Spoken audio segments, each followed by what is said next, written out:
Welcome to part 4 of Champion Racing Systems. Let's dive right in, champs. Returning from a race. On the return from the race, have the cocks in their regular section and the hens in the young bird section.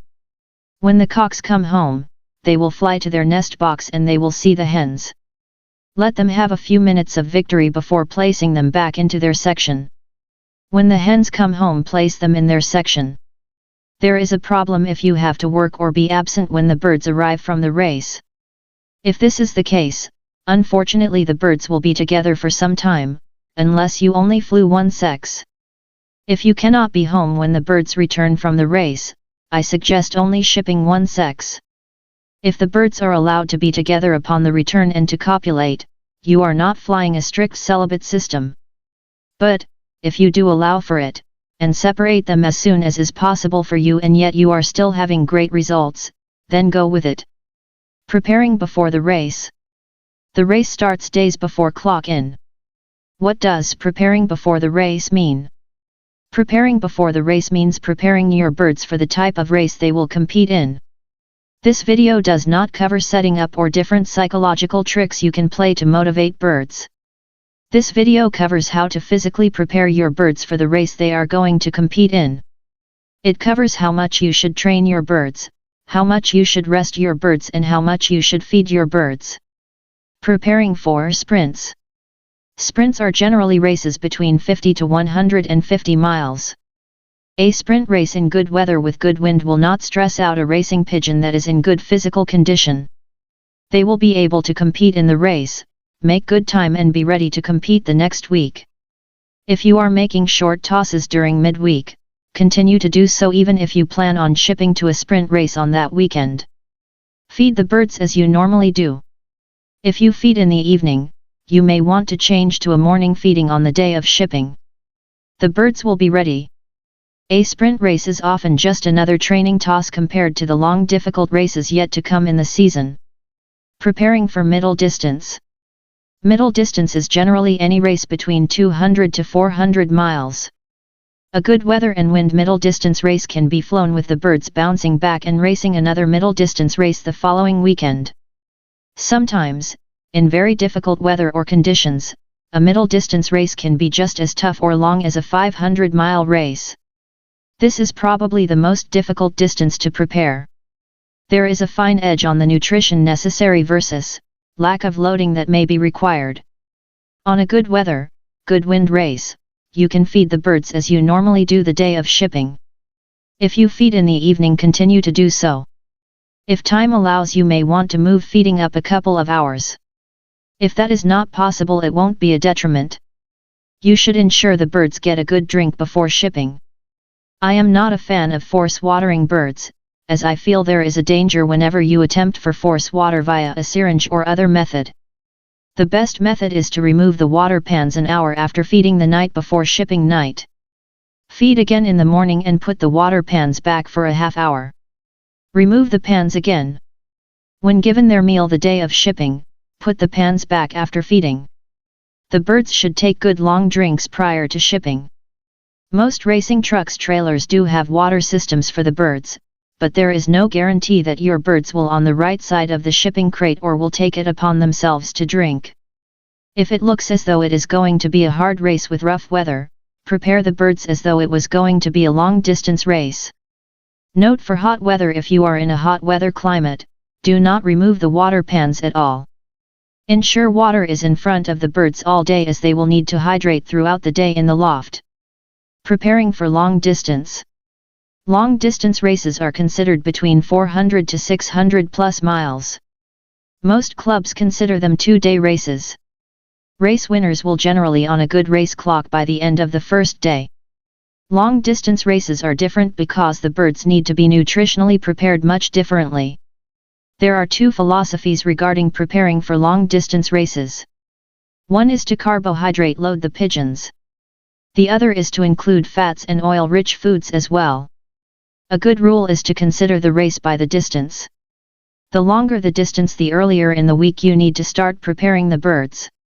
You also need to not feed your middle distance and sprint birds the same as you will prepare your long distance birds.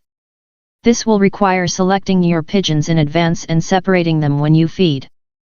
You still need to feed the birds enough to nutritionally sustain them, but not so much that you are overfeeding them. This is probably one of the most difficult things for a fancier to master. What you are changing is the types of feed you are supplying our pigeons. For a 400-mile race, start mixing corn, maize, into their diet on Tuesday, Wednesday, and Thursday if you are shipping on a Thursday night. I would give safflower on Wednesday and Thursday as well. For a 500-mile race, start adding corn on Monday and start adding safflower on Tuesday. On Wednesday night I might even add peanuts. For a 600-mile race, start adding corn on Monday, safflower on Tuesday and peanuts on Wednesday. Some fanciers like to mix their feed with wheat germ oil or other fatty oils to increase the fat or carbohydrate amount of the feed. I have never done this, but it seems like something to consider. Training for long distance. These races take a lot out of our birds. There are some birds that may be able to go to long distance races week after week, but are those birds also giving 100%? I think a well-rested pigeon is required for a long distance race. Short training tosses are fine, but for a Thursday shipping of a Saturday race, I would not train any later than Tuesday and I would keep training tosses shorter than 25 miles. I do not race my long-distance birds the week before an upcoming long-distance race. Every time that I have had a pigeon do well, on a middle-distance race the week previous and due to a tough season bit on the temptation to send them to a long-distance race the following weekend, they have not done well or been lost. There are always a few exceptions. As a general rule, I believe they will give their best if they are well rested before a long-distance race. Considerations. I stated that weather can have a huge impact on a race. A tough weather race with a very strong headwind can make a 100-mile race as difficult as a 500-mile race. We as fanciers are depending on weather forecasts. It seems lately that no one can accurately predict weather until the night before or morning of the desired forecast. For the long-distance races usually clubs are shipping Thursday for a Saturday release. Make a plan and stick to it. Don't get caught up trying to depend on the weather forecast for a race. You may over-prepare or under-prepare when your planned strategy would have been adequate. Even if it is a hard race, by loading the pigeons you are putting them more at an advantage than the fancier who does not. Whatever you plan, do it consistently through the season. When you make changes for the next year, don't make them dramatic. Eventually you will figure out what works for your family of birds, your work schedule, race schedule, and the weather you usually have.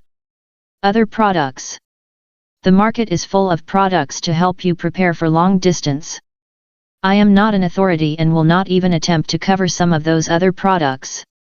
If you choose to use any, do it for an entire season, not just one race.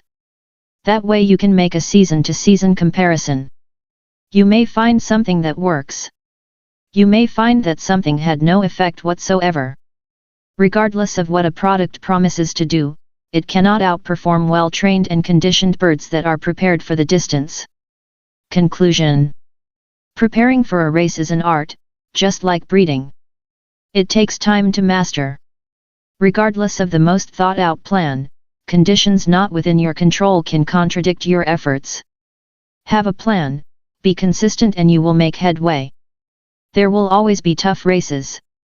I do not know any racing pigeon fancier that has not had a bad race despite all their efforts. Remember that another part of preparing your birds is so when they do have that really tough race, they will have in them what it takes to come home. Sometimes, a very tough race will wipe out underprepared birds and you may never see them again. Have a plan and execute it.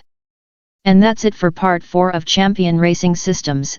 Stay tuned for part 5 where we will continue with trapping and clocking. Thanks for watching. Please like, share and subscribe. Your free downloads are below. Thank you.